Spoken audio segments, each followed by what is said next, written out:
First બરાબર side signal બધું આમ જોઈ લઈએ એક સાઇડ થી એવું ક્રિએટ કરી નાખીએ કે અહીંયા કોઈને આપણને કોઈ ઇફેક્ટિવ ન થાય, કોઈને નુકસાન ન કરે એવી રીતે આ રીતે રોડ ઉપર પેલા સાઈડમાં લઈએ હે હલો હલો હલો હલો હે હલો હલો હે હલો હલો 5 વખત એવી રીતે કરી અને આપણે બોલાવીએ છીએ તો એ રિસ્પોન્સ મળતો નથી એટલે આપણે અહીંયાથી એમને ટચ કરી બરાબર અને ફીલ કરીએ છીએ. શું ફીલ કરીએ છીએ?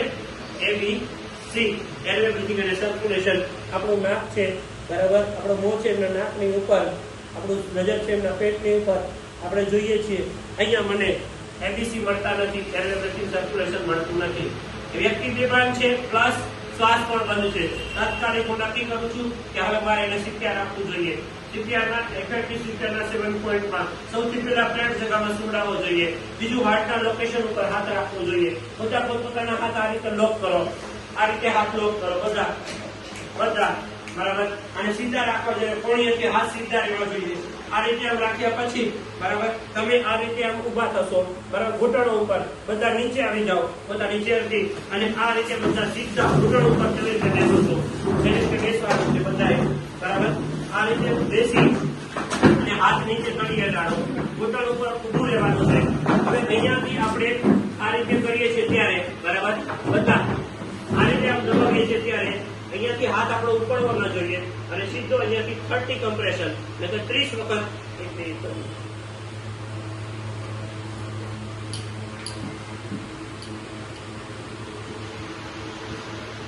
30 પંપ. કેટલા પંપ? 30 પંપ પૂરા થાય તરત જ આપણે શું કરીએ છીએ તો કે આ રીતે ગરદન પાછી કરી અને એના મોંમાં આપણે શ્વાસ આપવાનો છે. જ્યારે શ્વાસ આપીએ ત્યારે નાકના નસકોરા બંધ, નાકના નસકોરા આ રીતે બંધ કરશું, શ્વાસ લઈશું.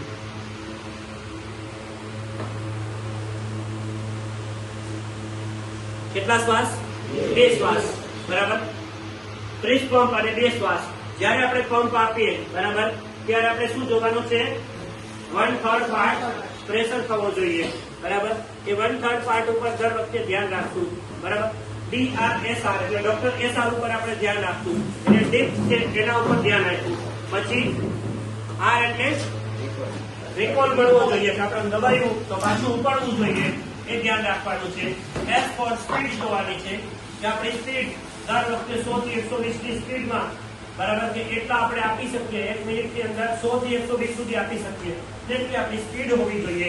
એવી જ રીતે આપણે જ્યાં દબાવીએ છીએ તો એની તાલબદ્ધતા જળવાઈ રહે અને દરેક વખતે ઉપર આપણે કીધું કે 1/3 પાર્ટ દબાવવો જોઈએ, એની તાલબદ્ધતા પણ દર વખતે જળવાવી જોઈએ. સાથે સાથે સ્પીડની પણ જળવાવી જોઈએ અને એના પછી છેલ્લો મુદ્દો બરાબર કે રિધમ જળવાવું જોઈએ. રિધમ એટલે આપણે ગેપ ન રહેવો જોઈએ, વચ્ચે વચ્ચે વાતો કરતા ક્યાંય ગેપ આવવો જોઈએ નહીં. આ 7 સ્ટેપ અગર આપે પરફેક્ટ રીતે પૂરા કર્યા હશે તો એ વ્યક્તિને તમારી એ CPR ની અસર દેખાશે.